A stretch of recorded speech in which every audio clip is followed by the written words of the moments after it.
Okay, welcome back. In this episode we're going to look at a variety of ways of adding a second audio file and making it match the tempo of the first audio file as alternatives to the method that we looked at in the last episode. Okay, so what I've already got in this project, just to remind you, is 2 bars of Back in Black. Back in black! I hit the sack! It's been too long, I'm glad to be back. Yes, I'm back in black! I hit the sack! It's been too long, I'm glad to be back. Okay, we found the tempo of that. Now we've got a second file here, which is Black Betty by the Ram Jam Band, and we're going to use a 1-bar drum break from about bar 73. Okay, so a refresher of how to use that. So let's go forward to about a bar 73. It's about here.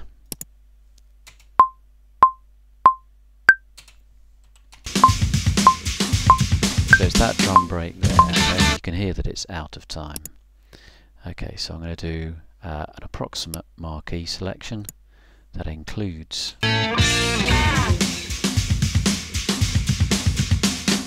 that drum break. Shift adjust that slightly.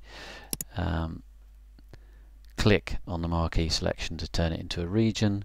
Double click to open the sample editor. And we're going to use transient detection because this is drums, which will make it easier to make our selection, and we're going to audition it with the cycle mode on. Okay, so I'm going to use the right and left arrow keys in combination with the shift key in order to make a 1-bar selection. Okay, so I'm going to start roughly there. Okay, so right arrow moves the right hand edge, and the left arrow also moves the right hand edge, so they move the right hand edge backwards and forwards, and shift right and left arrow move the left hand edge of the selection backwards and forwards. So let's have a listen. Okay, so it starts slightly too early, so adjust the left hand edge. It's not long enough, adjust the right hand edge. Not quite long enough.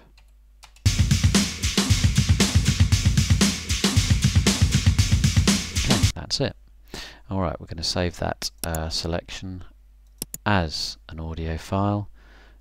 Don't change any of the settings here, and add the resulting files to the bin, as you can see here.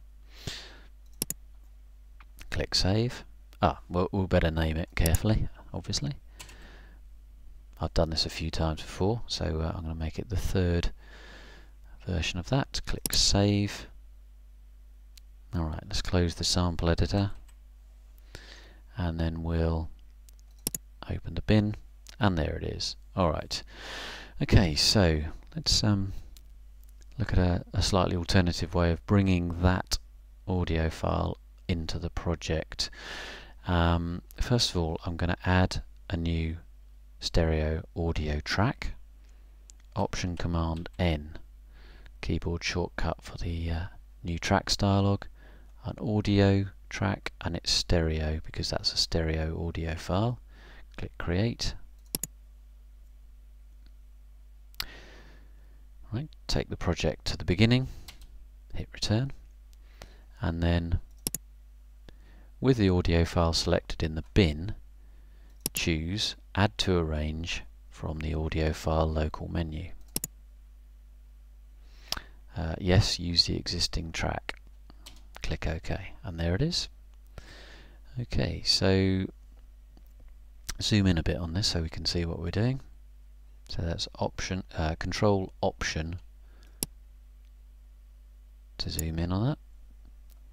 Control Option Drag, and there it is. Now you can see it was a 1-bar selection to our ears, but to the project it's not quite right because the tempo's incorrect. So always the first thing to do is to make the project tempo correct to make this exactly 1 bar long. We can always return to this master tempo here using the same method. Okay, so this is supposed to be a 1-bar region. Make a 1-bar cycle area.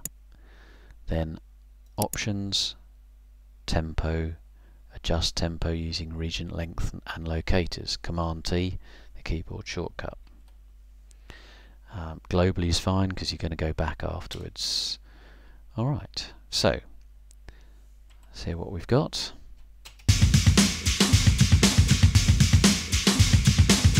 Okay, Ram Jam Band, we're playing at 116.2450 beats per minute. I doubt they set that on their metronome.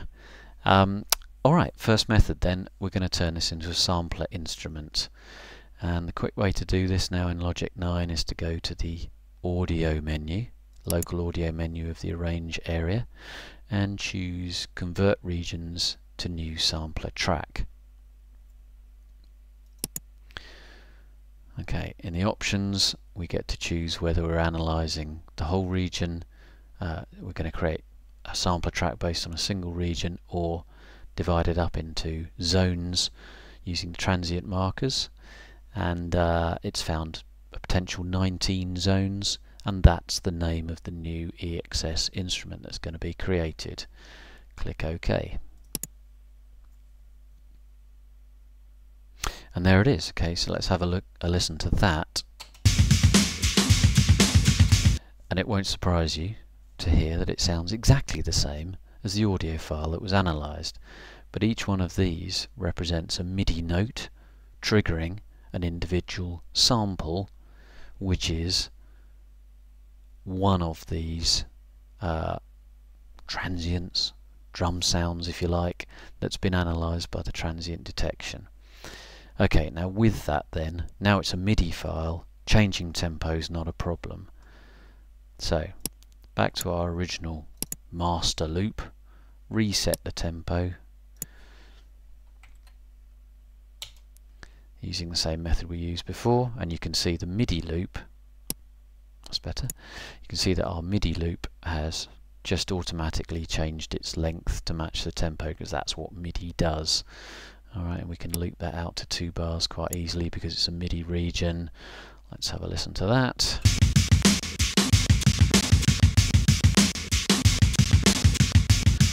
Okay, so not necessarily the the best result, but it's certainly a method that you can experiment with.